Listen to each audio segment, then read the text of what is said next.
Since 3 hours ago. Plus before. So, it didn't work. Hi, King.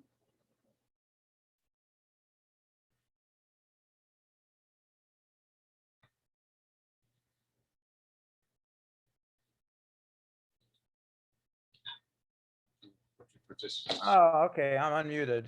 Hi, Vicky. Who's that back there? Dave? Yep. Oh, he's the recorder? No, he's not. I'm leaving. Oh, you're leaving? Yeah. Well, How come I'm not? well, you look very nice, Vicky. Thank you, King. Oh, Jonathan, attaboy. I'll take care of it.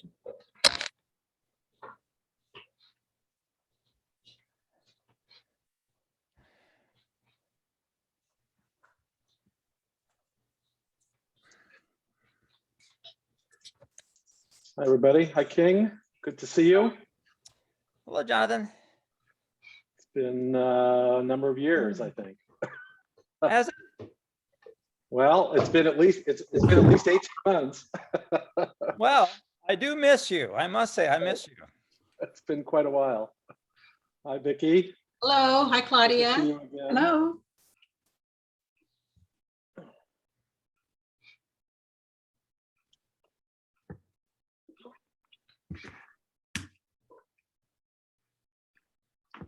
Hi, Richard. Hi, everyone. Nice to see you again. You know, I have to say, it was really a delight to go through that vision, the whole paper again. You know, it's inspiring. There's so many options and opportunities there of the look and feel and what you can create. Yeah. Sometime we can circle back to that. It really was great to rehash again. Yeah, I didn't read every word, but I skimmed through certain sections.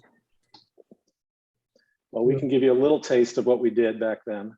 Oh, yeah. Well, this was the downtown vision that was done in 2017 that Claudia was talking about. Got it. Got it. Nice. Oh, yeah. Yes. Nicely done. Yes. Still mostly just on paper. That's the hard part, making it a reality, right? You got to start somewhere. That's right. Yeah. So how many people are you expecting? About 19, 19. somewhere around there, 17 to 19. Almost a full house.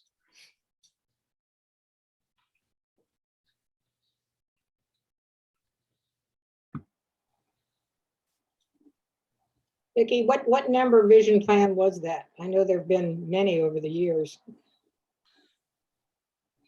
I know there've been a lot of civic center vision groups. I don't know about downtown. I'm not as up to speed. There were probably 4 or 5 for the civic center. I know there was one when James Walgren was here. When who? James Walgren, when he was planning director before, Oh. way before John Biggs. That was the other thing I looked at was the staff, names of all the staff people who were working for the city when that vision plan was created. My guide has always been the Downtown Los Altos Urban Design Guide of 1992. And funny enough, the old ideas are still valid. I wouldn't even have paid for a vision report, but nonetheless, it's still what I work to. That was after the 1991 recession, which was really tough. And the committee was led by Jane Reed, who was on the city council. Just wait a couple more minutes and hope that we get a few of our remaining members joining us. Here.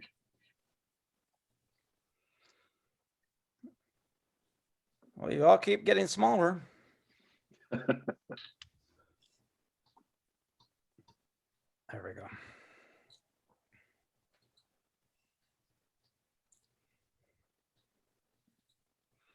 Mike, you walked right by my house yesterday and you were talking really loud into you were talking to someone. I went running down the street screaming, "Hey, Mike, Mike, Mike." And you could not hear me over your conversation. I did? Let's see. Oh, I was talking to my sister-in-law. I tried to nab you, but couldn't. I'm sorry, Claudia. And I would have stopped. I figured. Okay, I'll pay more attention the next time I walk by. Okay. Well, why don't we go ahead and get started? It's 7:03. That's good. I'd appreciate it if you would all put yourselves on mute and on speaker view. And we'll get started, and there are more people may be joining us, I hope. I know a couple people were going to be absent, including Ann Hambley, but I'm blanking on Michelle Kirsch. I didn't think she was going to miss the first 2 meetings. Anyway, welcome back, everyone.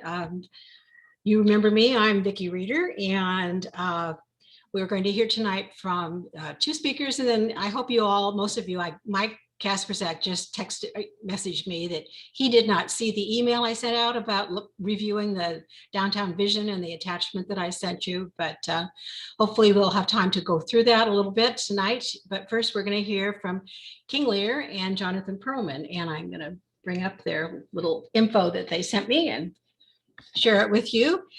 I've known King for a very long time. We've both been around Los Altos since, I don't know, when the dinosaurs were here. And King has a BSEE from Stanford, class of 1960. He served in the Army Security Agency and was in Korea. He had a career in national intelligence, and he retired from ESL at the end of the 90s. He was on the city council from 97 to 2005.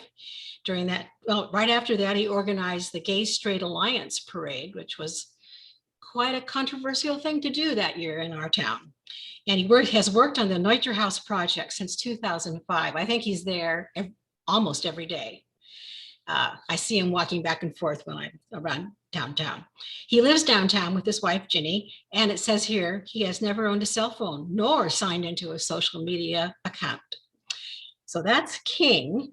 And then Jonathan Perlman has more traditional information here. It says he graduated with a BA from Tufts University sometime after King and I graduated from college.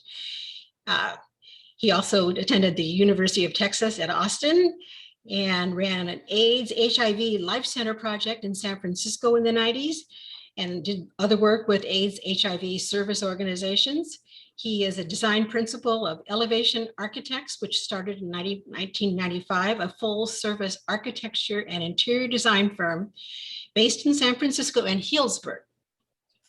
Projects include custom and multifamily residential, historic rehabilitation, Hibernia Bank Building, and Alexander Theater in San Francisco, and movie theaters. And he was involved with the Neuter House project from 2008 to 2015. And he's also has been a commissioner on San Francisco's Historic Preservation Commission since 2013. So welcome, King and Jonathan, to this meeting. We're delighted you're here. So I will let you take over, and the screen should be available to you to share. Okay, so I'm going to pull up the screen. Oh, no, don't do it right now. I'm going to start with just a conversation. I want to see all your very nice looking faces as I talk. I don't know all of you. Maybe I'll meet you sooner or later. The ones I do know, I'm very impressed with always. So thank you all for joining this committee. This is a major activity. My experience in a very big project like this, if you are fortunate enough to be successful, like we are in the Neuter House, is that this will be a life experience for you, that you will look back when you're 83 like me and think about, whoa, that was cool. And you'll make lifetime friends. And Jonathan, do you second that? yeah, I did a lot of work in the 90s in the AIDS community, and I was so thrilled to drive by when I saw the Neuter House for the first time and get involved in a project like that and have made lifelong friends. Absolutely. It's incredible. Yeah. It's a great experience for the volunteers. And if you're successful, now, how can you be successful Well, I thought your name was a working group, and the operative word would be work. The only way to succeed at anything is hard work. So I wish you the best on that. My opinion in talking as a conversation here, giving you the background and summary before we go to the slides, that I'm okay if you want to ask a question, if Vicky will allow that. If it's a question that you're confused about what I'm saying, please no statements. Don't give me your opinions of what's a better idea. But so if you want to do that, go ahead. And also, after this is all over, anybody who wants to can contact me for questions at king@los-altos.org. I have his email, you guys. Okay. So the historic relationship between the downtown and the city is very interesting. And it begins, from my perspective, from when the sewers were put in and the septic tanks and leach fields became obsolete. And then they turned those into the parking plazas and gave it to the city. But we're not going to go into that. For now, I'll just say that in 2014, a downtown theater was not on anyone's work list. This is what we're briefing, 2014, 7 years ago. The city assumed that eventually they'd build a new theater in the Civic Center, and the downtown leaders, at least some of them, they were focused on building a 400-car parking structure, and that was pretty much it. So for 20 years, I have been wanting to make our downtown, and listen to this carefully, make our downtown a better destination for a fun evening out with friends. Better destination for a fun evening out with friends. My goal has not been to build a new theater for the Los Altos community or the Los Altos Stage Company. It would turn out that way, but my goal is for downtown. So a multi-purpose theater could do this. It would provide entertainment every week within the walkable core of downtown. Or you can have an early dinner. You can go to the theater. You can go out of the theater for an after dinner discussion. You can invite friends for a social activity. It's 2 or 3 couples get together, have dessert and drinks, and discuss what that playwright was really trying to say. A new theater in the Civic Center would not address this goal. Once the distance between the entertainment and the restaurants requires a car, the connection is broken. You can go to Mountain View for dinner. You can not have dinner at all. It's not convenient. You eat at home. An elevated pedestrian crossing of San Antonio will not solve this. That has nothing to do with what I just said. Try walking in high heels after a hard day at night in the middle of the night. Okay? So, as an independent person, not associated with any organization at all, just as an independent person, I came up with an idea that combined the desire for more parking downtown, the desire to reduce car traffic on State and Main, and the desire to bring evening entertainment into the downtown core area. I asked Jonathan Perlman if he would do a charrette with some key stakeholders in the city, and he said, yes, this is key. He and another architect spent, I think, 2 whole work days really on this, which is a huge gift to us. I wanted to have a realistic vision for a parking garage and a theater on Parking Plaza 3. I used Parking Plaza 3 because part of the vision for the parking garage, which is what the downtown wanted at that time, may not be true now, was to have people come in and out of San Antonio and quit driving on Main and State looking for parking places. Once you park in the parking garage, walk. It's a very walkable community. We brought in Dan Burden about 3 times while I was on the city council, and Dan was an expert nationwide as for the walkable communities.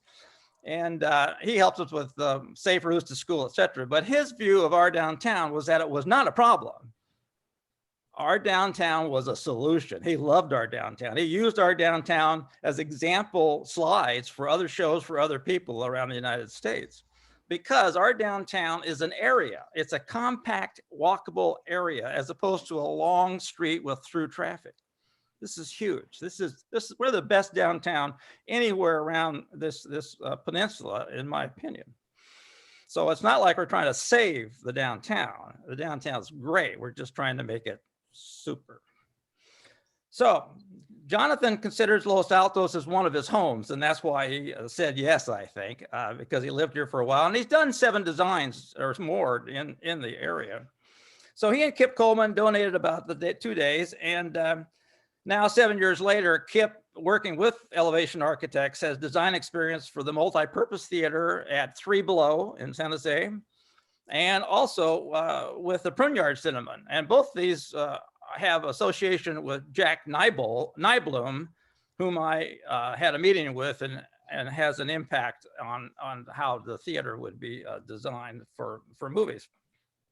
And they've done work around the United States. So the SHRED results were briefed to downtown leaders and to city council. And the general reaction was positive, but the city council wanted to wait for the downtown vision study. And when the First Street Green project came up, it was a missed opportunity. It was a fantastic opportunity to site the theater next to an open plaza. It would have been fantastic, but the city council just wasn't ready to handle that. So today we have a mayor taking leadership role, a very good role, with the backing from a council majority willing to consider a good plan. I'm the most optimistic I've been in 20 years for your success. So we'll start right there.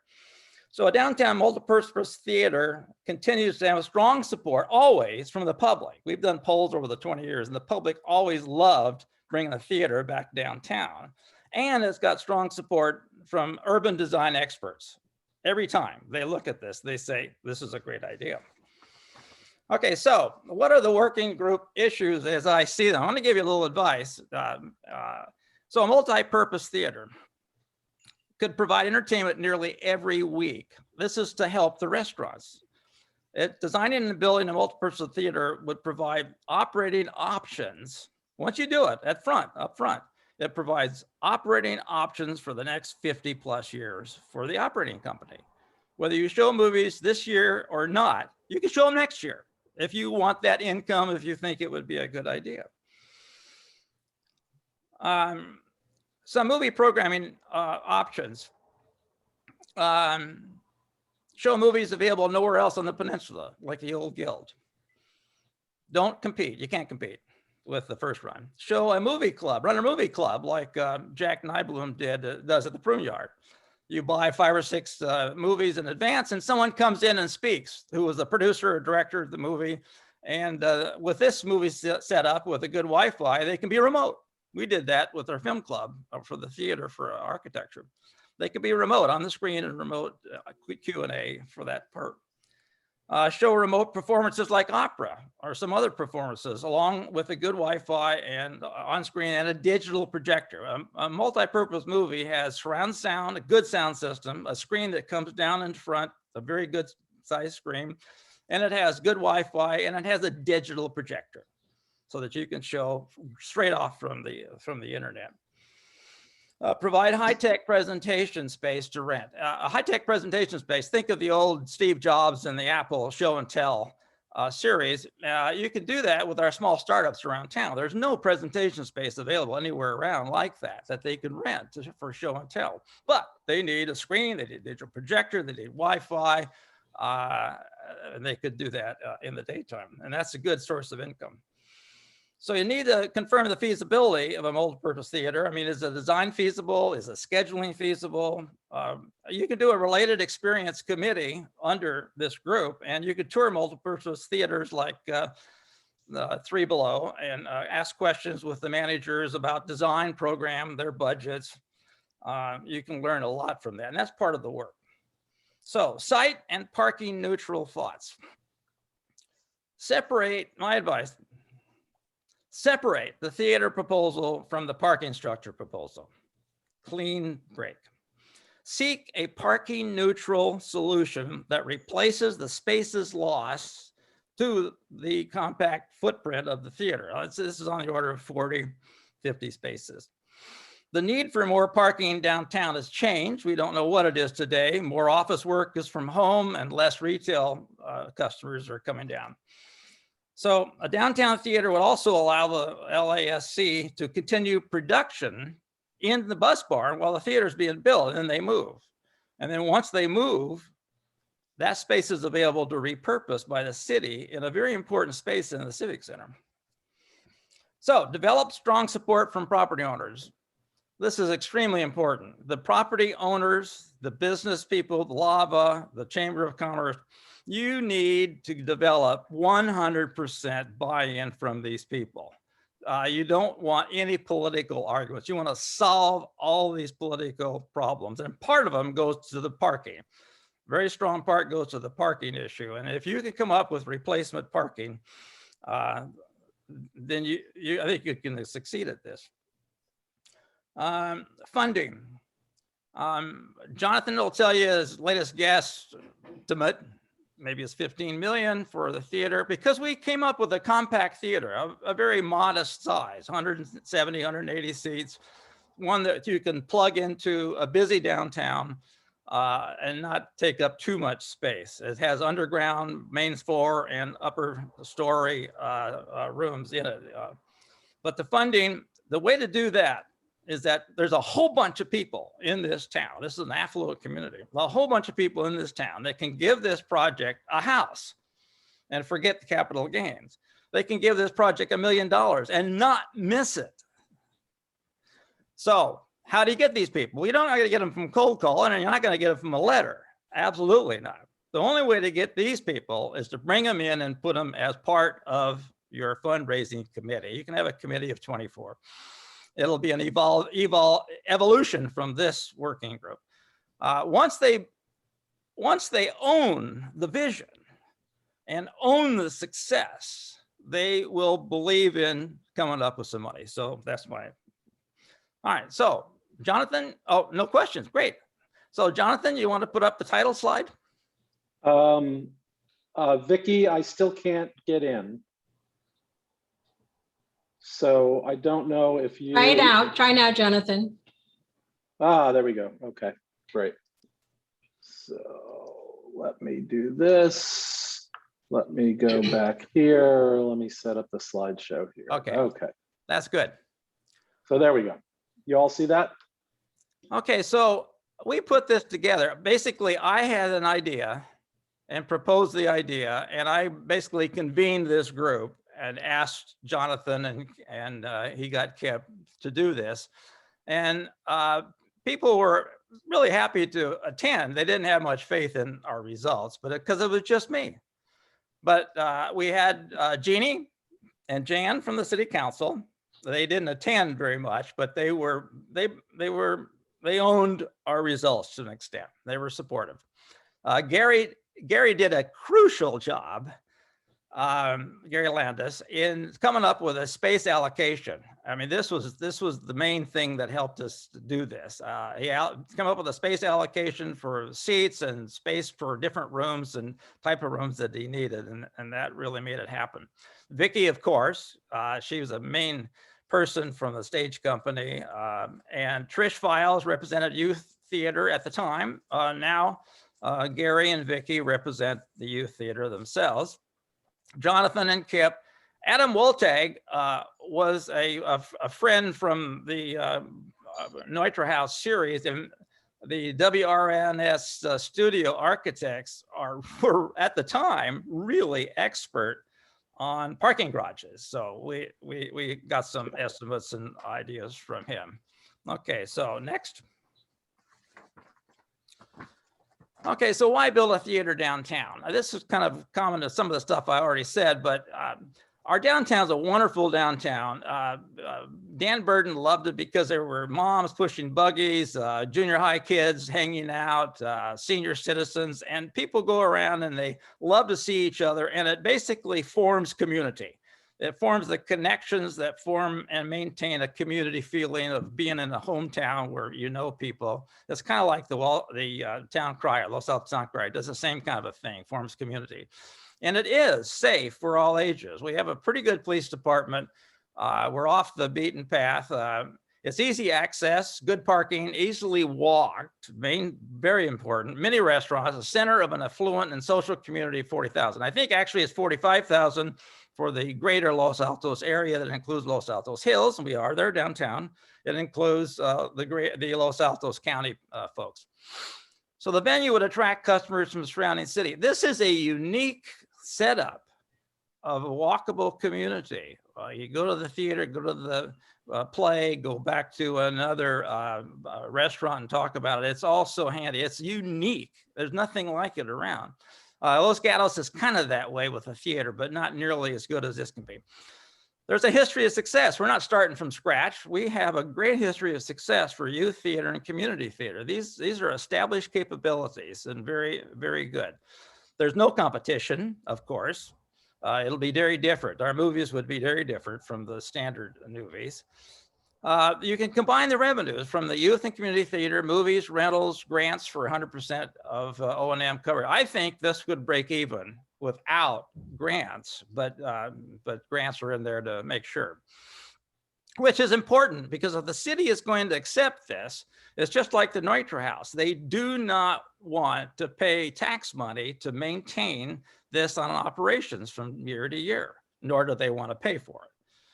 And finally, evening entertainment is listed as desirable, and that's the next slide, and it would support the restaurant business. Next. Okay, so this is from, I can't really see all of this. Why isn't it? So anyhow, this is from the 1992 Downtown Los Altos Urban Design Plan.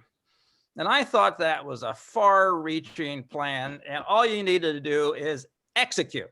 You have a plan, but you need to execute. So this is really important. The common goal of many times is to enrich and preserve the character of their downtowns. It's more than improving the quality of the buildings, it's the quality of life. This is a center of our community. It's a place where people can meet and see others and be seen that is in need of improvement. 1991 was a terrible recession. It really hurt downtown, and that's why this plan was put together. And at that time, Los Altos closed up. Everyone knew. You can ask people in San Francisco who are restaurant consultants, and they said, don't build a restaurant in Los Altos. It closes down at 7:30 at night. There's nothing happening there. Go away. Now it's improving. It's getting a lot better. Successful downtowns always involve uses that generate nighttime activity, populate the streets, create excitement, increase safety, reinforce the core. Now, this is a design guideline that was given to Jonathan and Kip. Make the theater fun, visible, fun. When the theater is there, it's lighted. You can see a lot of windows. You can see action. People look over as they drive by and say, whoa, fun is being had there. Have a space out in front where people can gather during intermission. It's activity downtown. Pedestrian-oriented activities, ability to walk versus drive, that would fit that perfectly. And the outdoor plazas, it would be nice to the extent that we can get some space in the front. So with that, I'll hand it over to Jonathan. Well, thank you, King. I was pretty amazed that it had been 7 years since we had done this. And for those of you who didn't know anything about this, we basically, Kip and I basically had approximately a day to produce what I'm going to show you.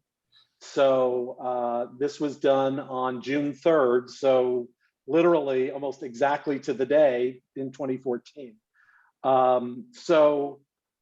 We did have in advance, as King said, the program from Gary. And I think one of the things that was emphasized, at least by King at the time, was to provide a versatile facility.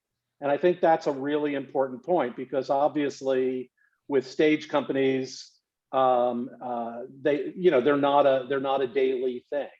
So to really make something that could be a strong anchor. And I think, it's very clear when we talk about theaters are almost always an anchor when they are downtown, like an anchor store in a mall, because they can be in operation pretty much through the day. There can be programs in the morning, in the afternoon, and in the evening. So depending on, if it's theater, music, film, lectures, meetings, there's a great opportunity to have a very active point and place in the downtown. So not only for restaurants at dinner, but also during the day as well. So this program, generally, it came out to be about almost 11,630 square feet. Again, these are just general to get appropriate spaces so that there was a stage space and auditorium space, which are obviously the hub, but you can see that that only adds up to 4,400 square feet when the building is 11,630 square feet. So there's all of the support spaces that help to make this happen. One of the important ones, of course, is the lobby, and because that's the thing that visually will draw people in. We did have height, obviously with a stage, with a proscenium stage, like the picture in the second one down on the left. So we would need about 34 feet above the stage for a fly loft. And then the auditorium space about 28 feet in the seating area. And the stage would be about 3 feet above the floor. And so we looked at some organization where there would be a basement space where you'd have support spaces, dressing rooms, green room, orchestra pit, dressing rooms, prop and costume storage. The ground floor would be the lobby, of course, the public bathrooms, auditorium, stage, and scene shop. And then a second floor, a small second floor for offices, projection and lighting booths, and perhaps a rehearsal room. And I think one thing that's completely different now than in 2014 is the equipment, is the technology that you don't even need a projection booth anymore for movies, because if you have a digital projector. So you don't need to have that booth up high with the catwalks to get up there. So obviously for lighting, et cetera, that would be necessary. So this is a plan that shows the location that we had identified on Plaza 3 between the Chase Bank and Los Altos Grill on 3rd Street. And so if you ignore the parking garage on the right there in blue, you can see that the footprint of the theater is pretty compact. It does not take a lot of space. And in this particular case, there's still the drive aisles to get in and out of here, to get in and out of the existing parking there. So, putting a building here would be, have a minimal impact, as King had mentioned, for, number of parking spaces that might be lost, again, without having the parking garage there. The other thing to note is, this is, it's set back from 3rd Street. We looked at the lobby as an extension of the plaza, and I'll show you in a second what we were thinking about. And then this is the auditorium space, stage space, scene shop, a workshop outdoor space, and then there'd be space below and above. And what you need to remember is that this was all generated in one day. So these are ideas. They're not, finely tuned.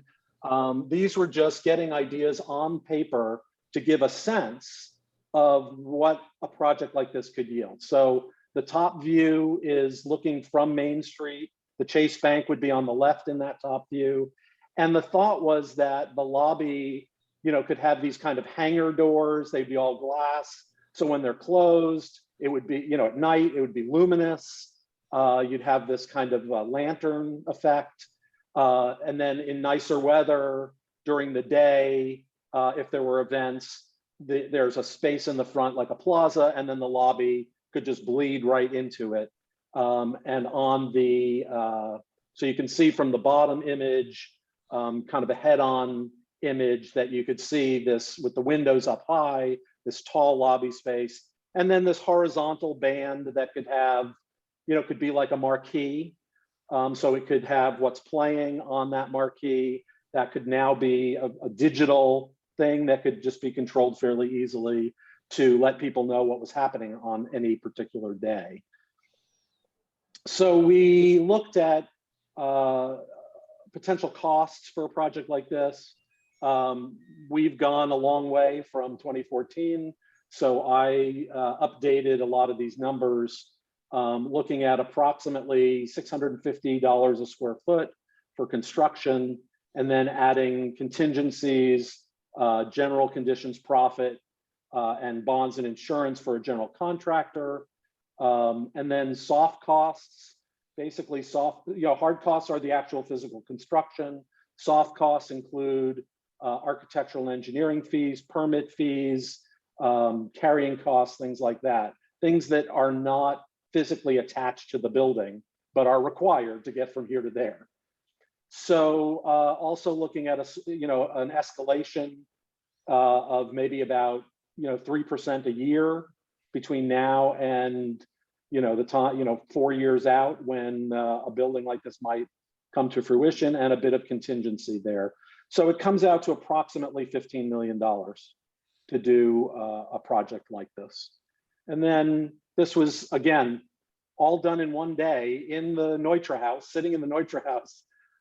We had a tour of the Bus Barn Theater in the morning, and then Kip and I spent the rest of the day putting all this material together. So you can see, obviously, this is from 3rd Street, and just looking at the scale of the building, that the scale is very appropriate. It fits in well along 3rd Street. And even in this particular location, we would be able to save that large tree that's there on the right. So anyway, so that's basically the, kind of a conceptual idea of what could fit. Now, clearly this could be, we talked about an alternate site, which would be across the street. That would also work. I think in terms of scale, this location is, this side of the street is better. So, obviously these are just ideas and just a way to kind of wet your whistle to what the theater might be able to be downtown. So that's really my part of the presentation. King, any other thoughts to? Well, we'll stay for questions. Okay. Can we get copies of these slides? Yes, the meeting's being recorded, Dennis, and I have all the slides from King's earlier presentation, and we'll get everything to you. Thank you. Sure. Yep. Couldn't write those numbers fast enough. No. Can we stop sharing so we can see people bigger? Yeah, sorry. And Yep. There you go. then if any of you have questions or comments, or I'd like Gary Landis is on this call, and I'd like him to weigh in a little bit, because when Jonathan and King were talking about how many uses can happen there every day, I started to squirm a little bit, because it's more complicated. Having theaters don't just spring to life overnight. Building a set, loading it in, rehearsals, all those kinds of things also take place on the stage. And when that's happening, you cannot do something else. So unless you have a bigger space where you could have a meeting room someplace else. So anyway, before I get to Gary, if committee people, do you have questions or comments, anything that you'd like to ask or just talk about? Well, it's Dennis again. You came up, I think I saw 47 parking places. Is that No, that was thought we would lose? no, I'm sorry. That was the idea that parking garage that we designed would yield about 47 parking spaces per level. So that's what that number was in reference to.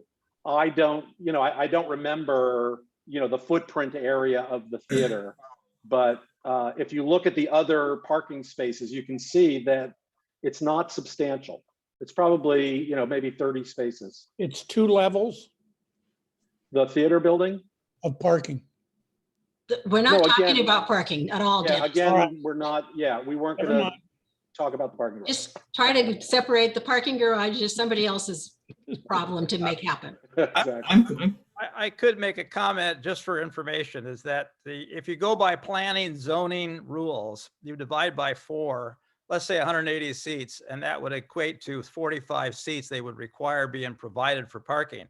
But at night, the parking is not a problem with the people, going home from offices and the retail stores closed. So that was not part of the problem.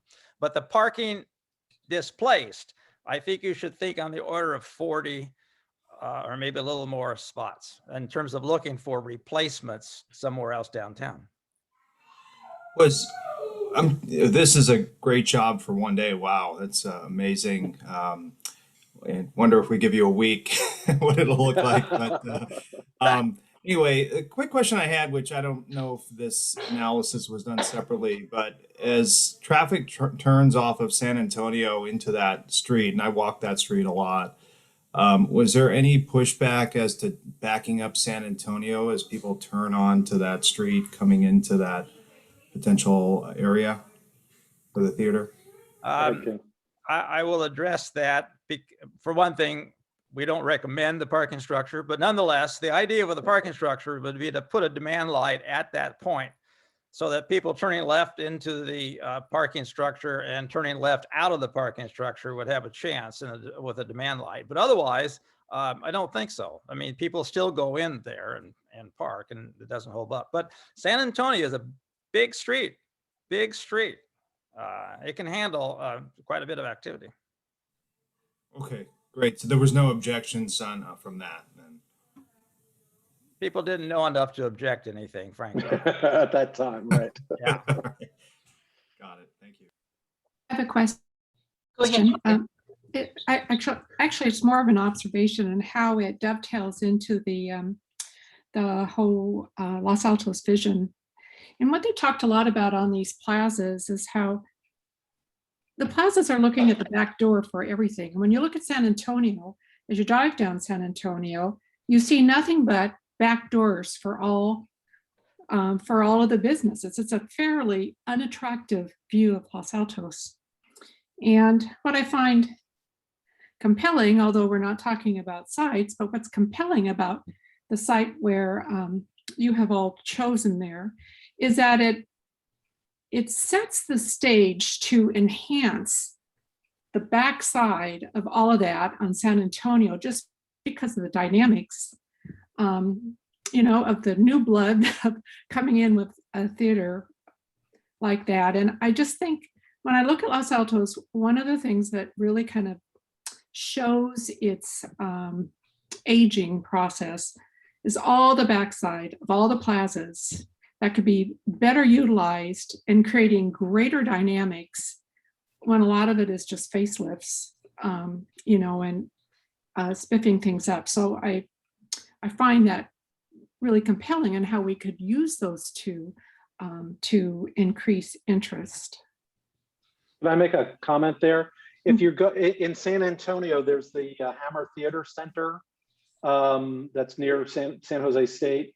And it's kind of a through block building. It's a very dramatic, it's metal and blue, it's blue and metal, and it's got interesting forms and shapes. And then there's some space around it. So, a building like that, I'm concurring with what you're saying is that, a building like a theater doesn't have to have a visual back side necessarily. It can be architecturally interesting enough that from San Antonio, as you're going up towards Foothill, you'd see what might be a back side, but the form of the architecture can be done in such a way that does exactly what you're talking about, Claudia. That not just from 3rd Street, but from all the way around it.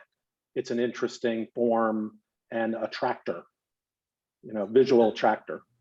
Mike Kasperzak, you have a hand up. Yeah, sort of a couple of things. King, did you ever envision that this would be like a public project, not unlike the Center for Performing Arts over my shoulder in Mountain View, which is a completely public asset? And then I've got a follow-on question about size. No. Okay, so you've always anticipated private funding and operation. We have a good model for that, Mike, and you understand that. The History Museum, the Dwight House, it's a very big step up, but I think that's the reason I think it's really important to hand this project off now to a large number of younger people. Mhm. I think it can be done. Okay, and then a question for Jonathan and maybe for Gary. I know one of the debates in Mountain View has always been is that it's a really awkward size. It's like too big for like nice intimate, but it's way too small for like, a real event. I mean, TheaterWorks is the most you can do when that's even constrained. So, I mean, granted, it's a step up from the Bus Barn, but I mean, how much research in terms of size and stuff, given sort of the growth of the Bay Area and everything? Well, I Gary, do you want to take that could on? say relative to the goals that we set is that we wanted a modest theater that had a modest footprint, and we wanted a theater that could be sold out.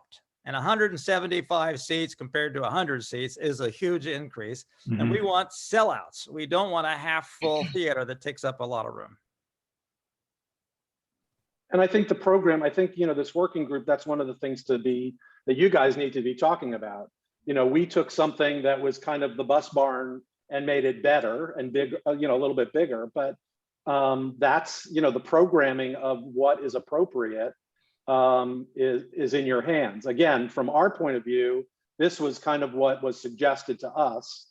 So, from Gary's thoughts on it. Well, Gary is here, so maybe Gary would like to share his please. thoughts. This is Gary Landis, everyone.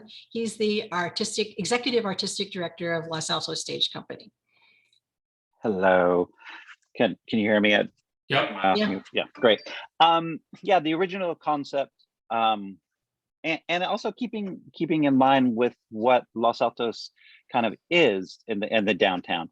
The downtown new organizations that were coming in were still of a relatively small town size, elevated, but still kind of accessible, not going into kind of, Los Altos doesn't have big, huge restaurants or chains or large stores. It was more on a boutique level. So still keeping a kind of boutique sense to the theater and going from a 100-seat theater, which is, especially with our programming and the history, was really about the proximity of the artist and the audience, one of the strengths of the organization, as opposed to, going to Palo Alto or going to TheaterWorks, where the distance between the audience and the artist can be significant. But going from 100 to about 160, 175 is still a good size, and isn't a size theater that's kind of represented in the kind of in the ecology of theater spaces in the Bay Area. I mean, you can go to Lucy Stern and it's a 400-seat theater. You can go to Mountain View, and Mountain View is larger than that. You can go down to Pear Theater, and that's kind of a 60-seat theater, or Dragon, a 60-seat theater. You go down to San Jose Stage, and that's a larger size space. I think they're about a 250-seat. Or you go to San Jose Rep, which is now the Hammer, managed by the state, and I think that's a 600-seat theater. I think that's something Bigger, like that. Yeah. So kind of keeping it in line with that, not just trying to go growth for growth's sake, both to be kind of out of size to kind of the kind of sense of Los Altos, but also organizationally put the entire thing at risk, trying to just force growth for growth's sake and kind of overshoot. There's also something, and Vicki and I talked about this, to look at experiences with other communities building kind of performing art spaces or art centers. Yerba Buena Center for the Arts is a good one to look at, not necessarily because of what they achieved, but the mistakes that kind of happened along the way with that. They had a lot of input from a lot of different stakeholders, because they were using the redevelopment funds around the convention center really to fund it. So there were a lot of stakeholders, and what ended up happening with their theater space is they ended up building a theater space stage that was really for large dance and touring shows. And then they built a house that only had 400 seats. So the stage itself needed a level of production that the house could never sustain. So it is important that you get the size of the house kind of in line with the size of the stage and the production requirements that are going on. Otherwise, I mean, King talks about wanting to support this through earned income. That typically doesn't happen. It's usually about a 50-50 or 60-40 split between contributed and earned. But you do need about 50 to 60% coming from earned. And if your stage space is kind of blowing that out of the water and requiring you to really have your contributed be, more than 60 or up to 70, that really puts organizations kind of fundamentally at risk. So Gary, I had a question from Sandesh, who, let me see if I can find his question. Yeah, he wants to know what capacity a theater may need to run at to break even for the night at an average ticket price. Good luck answering that. No, it depends. I mean, if you look at our history over the last 10 years, we've been fundamentally breaking even, give or take in a given year. 1 year can be, 10 to 15% over, another year could be kind of 5% under, but overall around a break even. And our capacity at a 100-seat theater has been on average about 75%. Musicals about 80%, straight plays somewhere between 60 and 70%, and kind of averaging out to about 75 to 80%. Capacity wise, hitting about 80%, 85% capacity is a solid and strong number for theaters. And then you kind of, obviously you match your ticket price and your expenses kind of in that mix, thinking that if you hit about 80% capacity, that's for about 50% of your income, and the other 50% kind of comes through contributed income. Other questions, comments? Richard has his hand up. Okay, Richard, and then Jyoti. Thanks.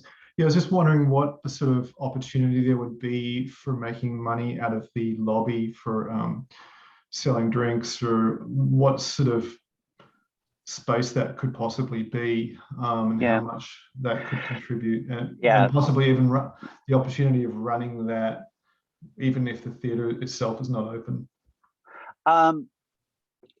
So the two questions. One, if you just look at it as a kind of customer support during the events themselves, the theaters that make money are ones who have alcohol permits and sell alcohol. That the concessions, the $3 for a soft drink and a couple dollars for a snack, it's fine, but it's not a significant amount of money. The ones who do, I think San Jose Stage and some other people who have liquor license, they make more money, but then there's a whole kind of system that you have to put in place as far as doing alcohol.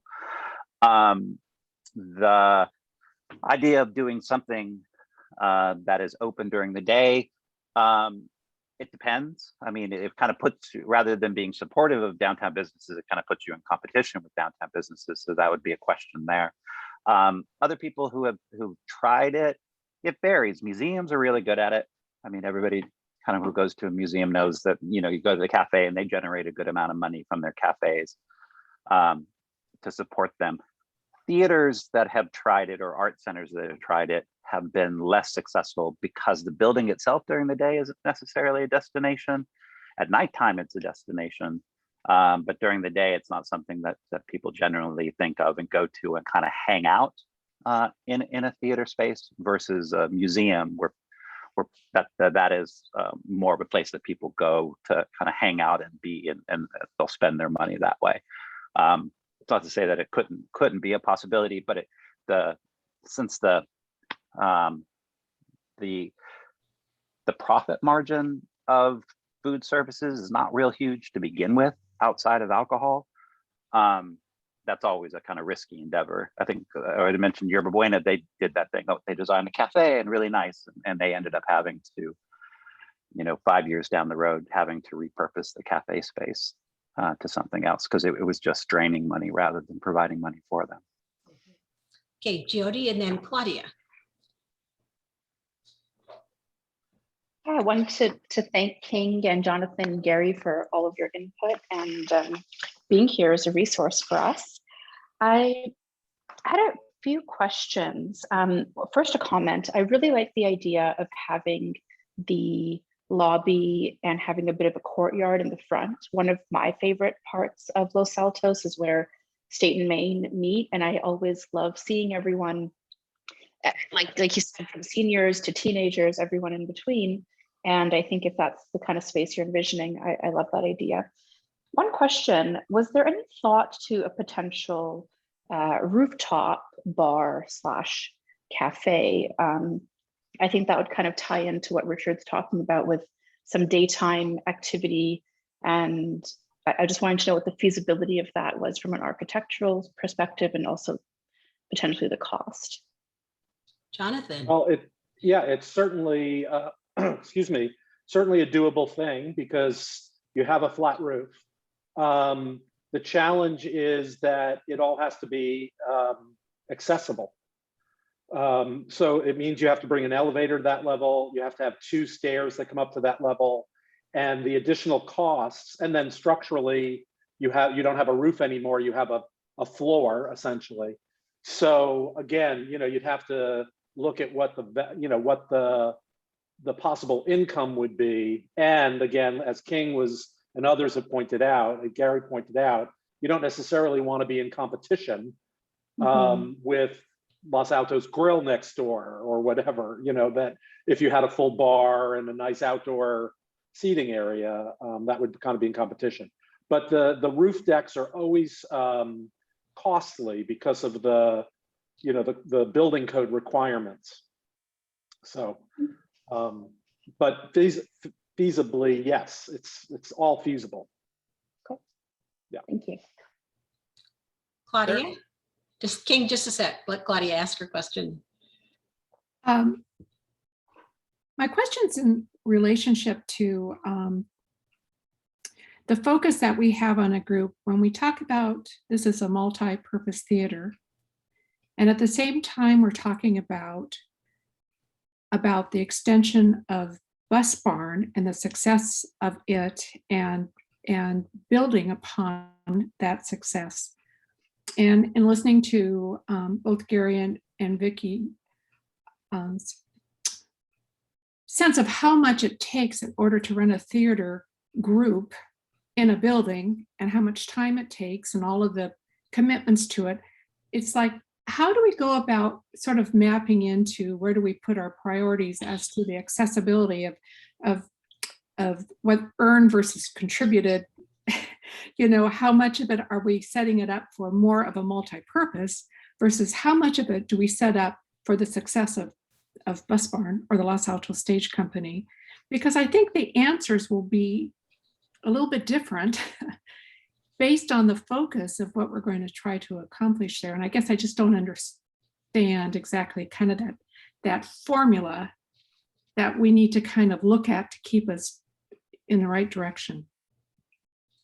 Okay, so the concept I'm proposing is that you have this once in a lifetime opportunity when you design and build the theater, and then it's followed by 50 years of operations.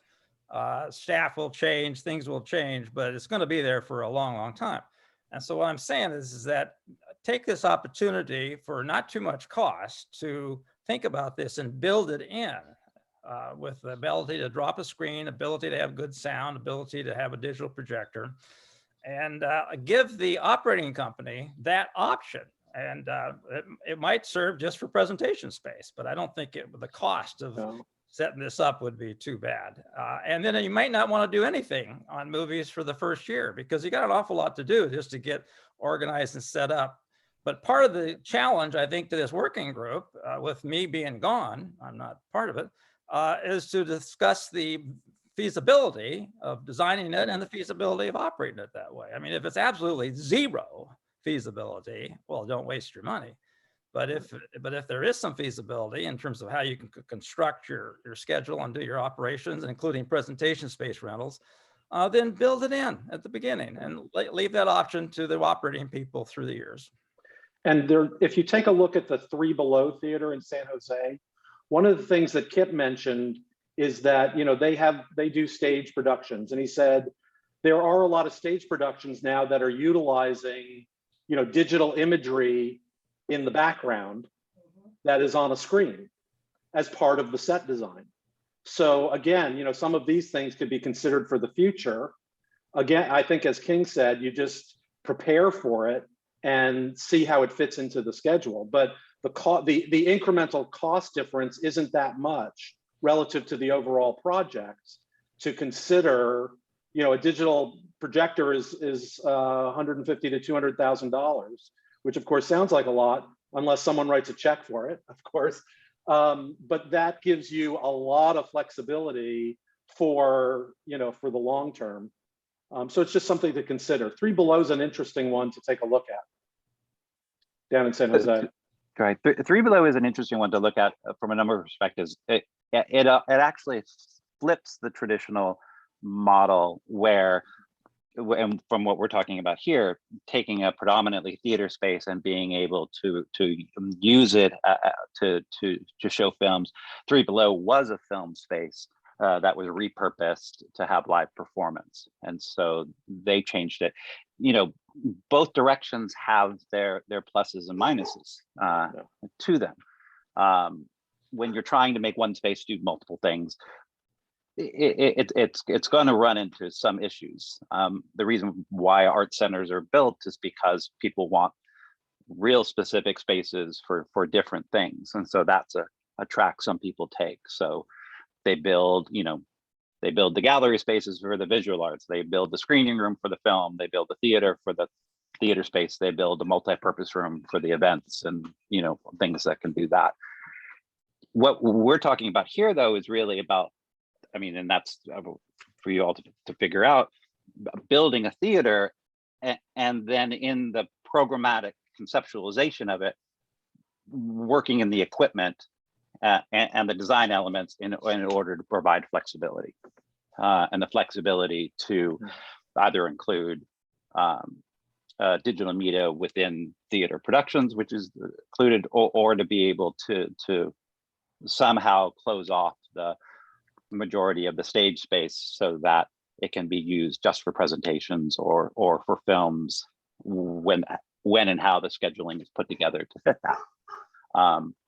Otherwise, you can look at it from a different model and say, Los Altos wants it all. And then it's just really about creating the right spaces for each individual thing that, obviously turns cost into a whole different level. But bringing down a screen in front of a proscenium, designing it so that the proscenium can have some closure to it that provides a separation from the stage and shop space from the front of the theater. All those things are possible and probably in the design, not prohibitively expensive, since you're doing it from the ground up type of thing. It is a more kind of programmatic puzzle to figure out because the theater is a both time and kind of labor and space intensive thing. So how to juggle multiple things is more about an operational manager type of puzzle to solve. Just to clarify, at Three Below, the screen is up against the back wall of the space, the box, basically, that's the auditorium. And the other concept would be to have, as Gary mentioned, something that doors that closed off the proscenium, that a screen would come down in front of, and to be in the front of the stage. Those are sort of the two places where you could have a huge screen. Patrita has been waiting a long time to ask a question. Go ahead. Thank you, Vicki, and thank you very much to King and Jonathan for those incredible efforts you did for Los Altos. It's just sad it didn't happen back then. But I wanted to ask, in lieu of the fact that things have really changed in the last 7 years, and we have a beautiful community center coming online in the next month or two, with lots of parking. Was there any thought ever given to just replacing what's there and building something beautiful in the space we currently are in? To Jonathan and King? I just gave you my goal, and that is to make downtown a really desirable destination for fun evenings. Okay. So Right. I think that if you replace the bus barn itself with a new theater there, then it's just a theater. It doesn't do a lot of other things that, it kind of leaves it on a green lawn, essentially, with a kind of separated from downtown, even though it's a short walk, of course, but San Antonio is a big impediment to getting people to do something before or after. theater. See, the reason I asked is because everybody's saying, don't talk about the parking, but you know, the city's gonna come back to us and say, do you have a solution for replacement parking? And so and if we're there next door to this beautiful new community center, you know, I don't know, and maybe it's less to build. I don't know. I guess the committee has to talk about with Vicki and Gary, you know, do we want to keep it a little theater? Because we are the village, and that's a lot of us, you know, are in Los Altos because we love that feel. You know, we're not Palo Alto, we're not Los Gatos. It still feels, you know, small, and it's wonderful, you know, with all the different ages everywhere around the city, the downtown. And I do agree that downtown is great, but I'm thinking it might throw wrenches in, because I know it'll be hard afterwards. They will be asking those questions before the funding question. And so those are my comments. Yeah, those will be tasks that we are going to assign ourselves. King, another I did propose what I think is a really good idea, but I'm not saying it out loud because you have to do some homework and you have to make some contacts and you have to be political. But some of the people on the committee and NISA understand that idea. I was going to share with you today on Facebook. I saw that in London, some enterprising architects built a see-through plex. I mean, I don't know what it's made out of. It's a swimming pool that spans two different buildings. It's 115 feet in the air over nothing. I thought, well, there you go. There's the connection between the community center, a civic center, and the downtown. It's just a giant swimming pool. We could have a little path on the side. So it gave me the creeps just looking at the people who were in it swimming. So, you know, that's my joke for the night. But any other comments or questions for King and Jonathan and Gary? I think they can stick around. I would like us to talk a little, Michelle, I'm sorry. Go ahead, Michelle. I just had a question. I'm just trying to connect all the dots. So the other master plan document that you sent out, that Los Altos Downtown Vision, was that already approved? And that's the recommendation of the city that we're supposed to follow? Because in that one, it has the theater kind of where you guys originally put it. So right, that's what we're going to talk about right now. So I'm looking at why reinvent the wheel if that's already been decision. That if the spot has already been identified, let's just work and make a plan and make it happen. The Downtown Vision was adopted by our city council in 3 years ago. And all they have done with it, I may be not totally correct, but in my opinion, what has happened is that, and what the council elected officials said was, they would just do the easy, low-hanging fruit things that the Downtown Vision recommended, like restriping the parking lots. You know, it's been that kind of effort. And then, of course, we had a pandemic and nothing happened in terms of upgrades and all that. But I hope, I know Mike didn't get my email, but did all of you get the Downtown Vision Plan? I think I can show it to you.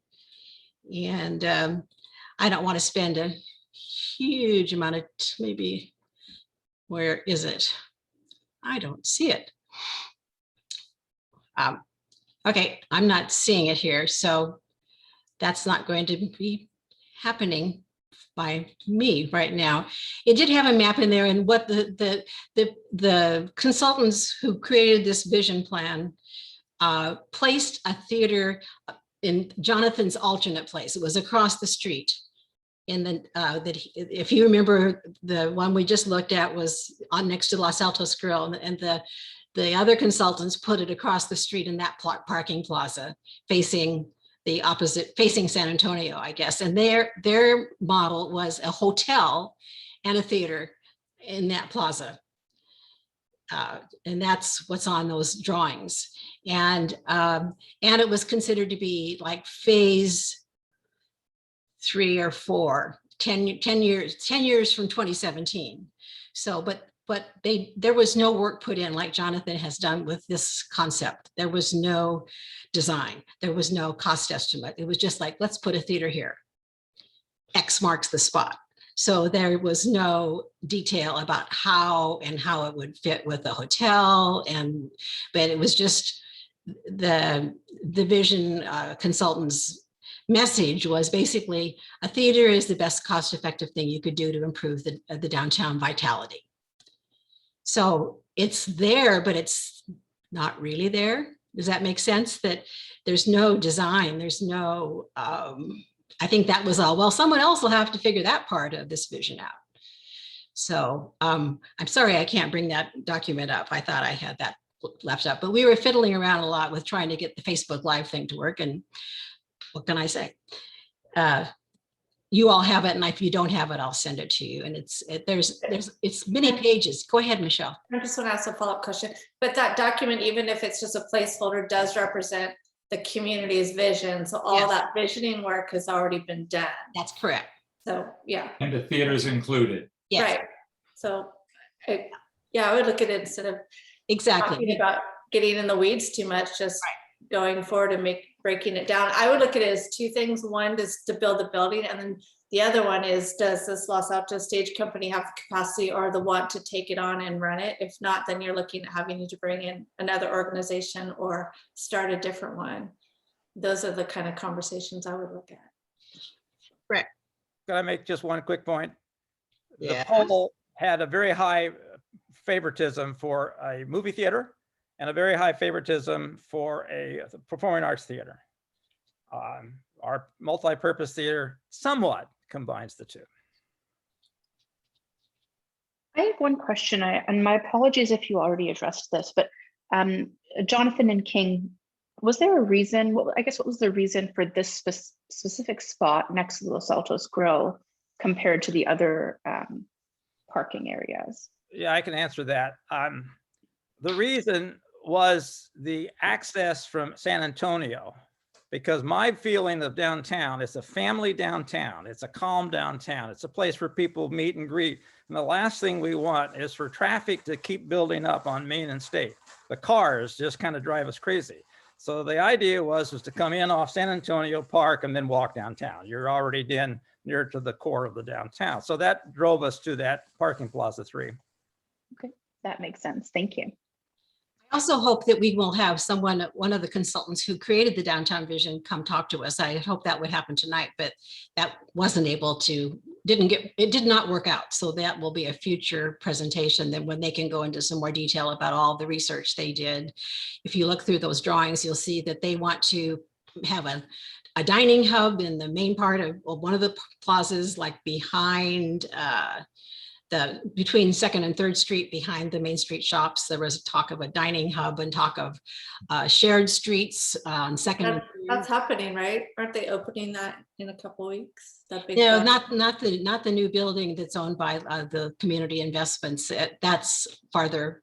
Okay. It would be back, the plaza that Linden Tree Books, the back door of Linden Tree Books, that plaza there, that's between Main Street and right behind the Main Street shops. The Starbucks is in that block, and the Cover Story, and the organic mattress store,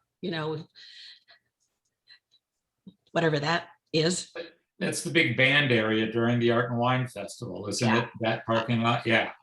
So those were all parts of this vision that are going to take considerable, monumental efforts really to produce. So, Claudia's got her hand. Is your hand still up, or is it up? Yeah, no, I put it back up again. Okay. There has been a lot of conversation this evening in the sense of the curiosity on downtown vision. And because so much effort and money, and it was a huge undertaking with a lot of community feedback and all of the focus groups and stakeholders and all of this, it would be interesting to circle back with council to find out, yes, is it just going to languish there as if it never took place? Or can we use it as was it an academic exercise? Or can we as a committee look at it as a working document that would have credibility in the eyes of the council, that we want to, we want our efforts to augment what has been taking place by prior councils, and where they want to see funding and interest and enhancement and all of those things at the downtown vision. So whether it's NISA or I don't know who owns it. Well, and who has that agenda. So that's my question. Okay. I think there was a question from Sandesh that, let me see if I can go back to the chat.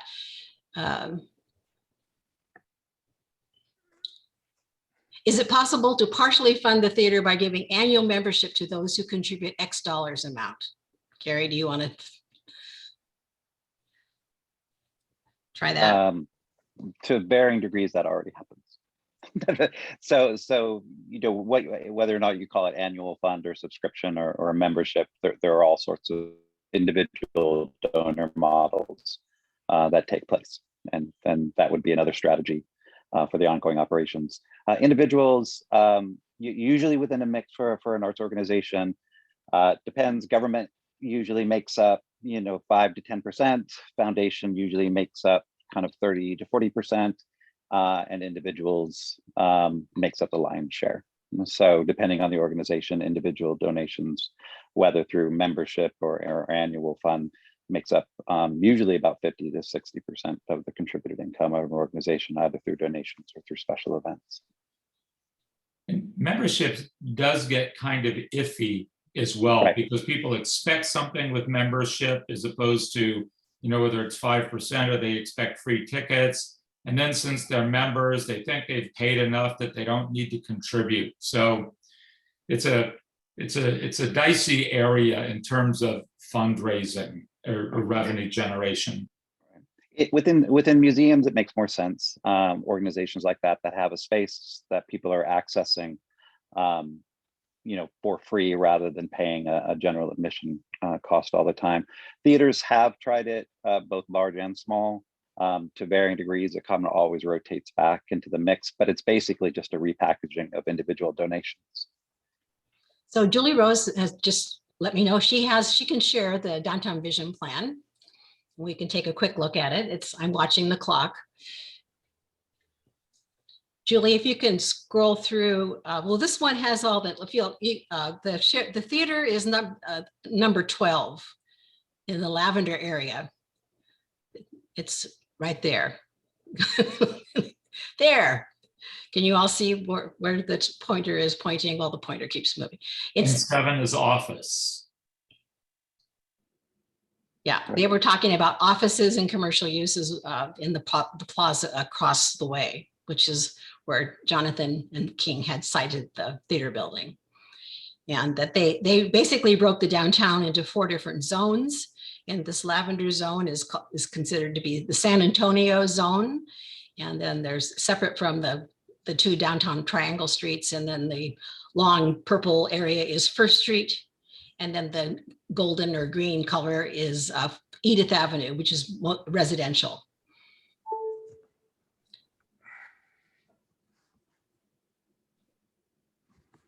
So this is the only picture of the theater. It's just a box. But I think I don't think there's much. Julie, if you want to scroll, let's see, you're on page 21. I studied this earlier today, but there was a place where in the early pages where it actually described the theater. And I can't remember whether it was after these.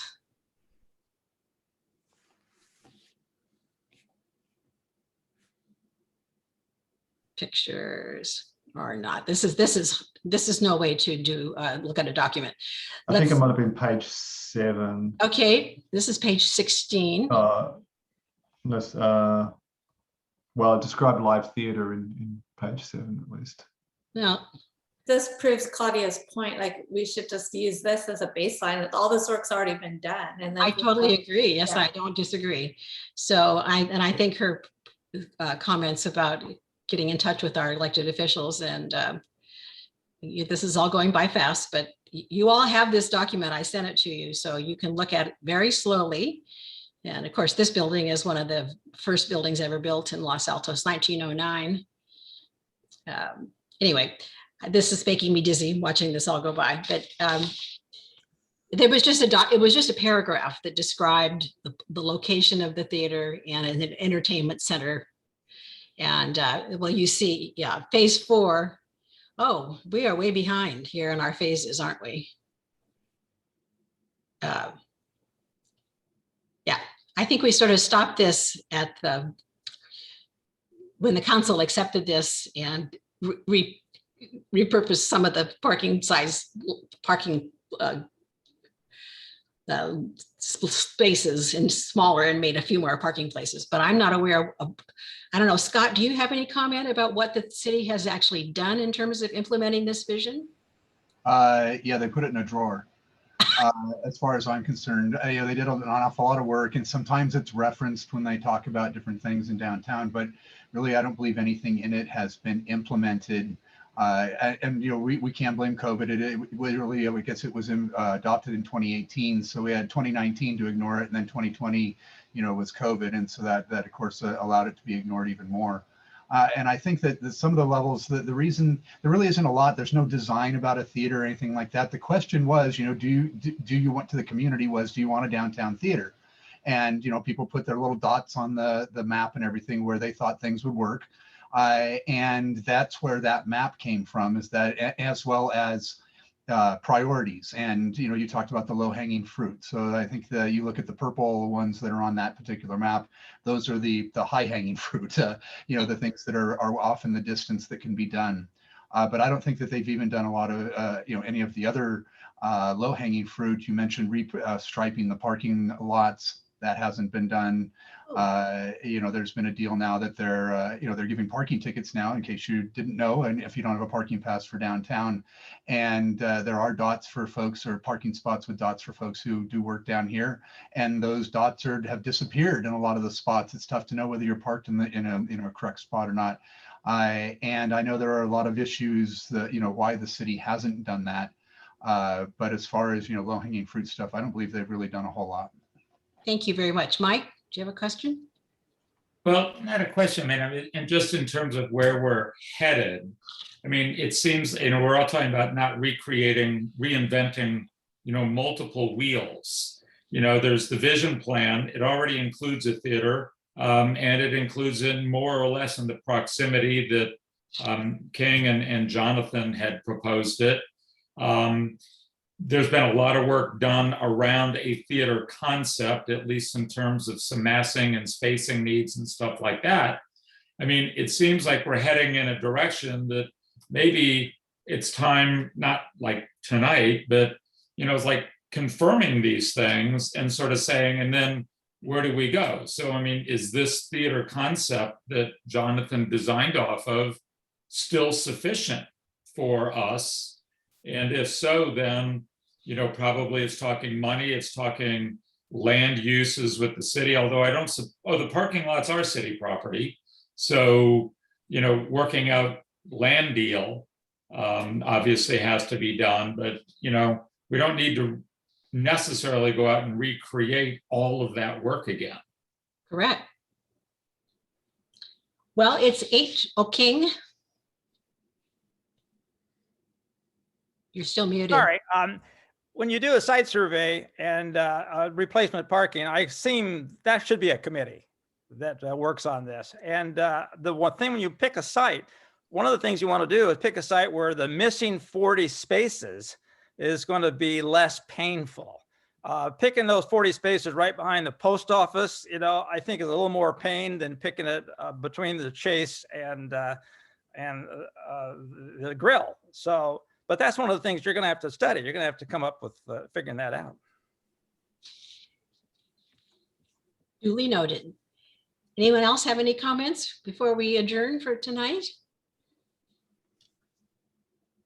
I want to thank everybody, especially Jonathan, for taking the time to be with us, and King, who, Thank you.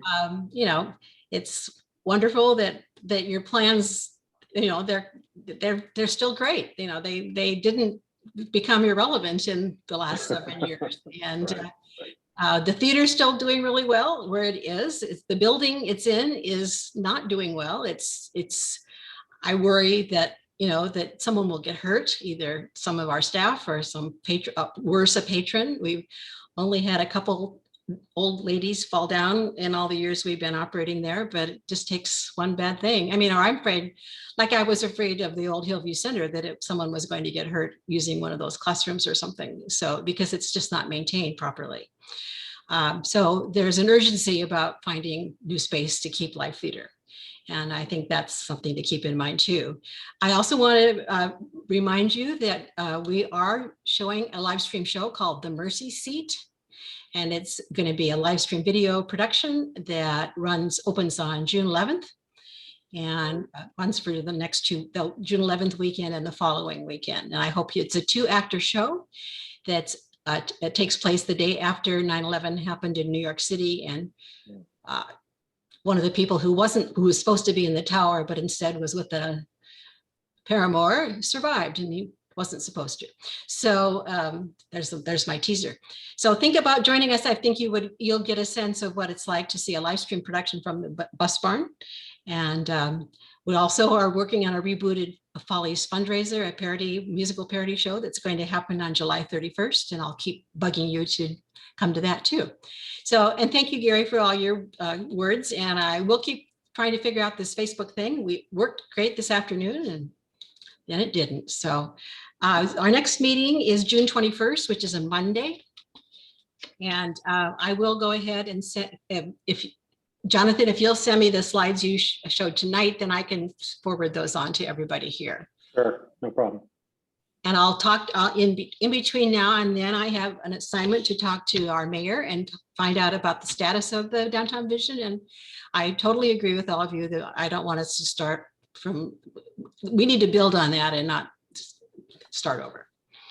So I appreciate everybody coming and I hope you have a nice couple weeks and we'll see you next time.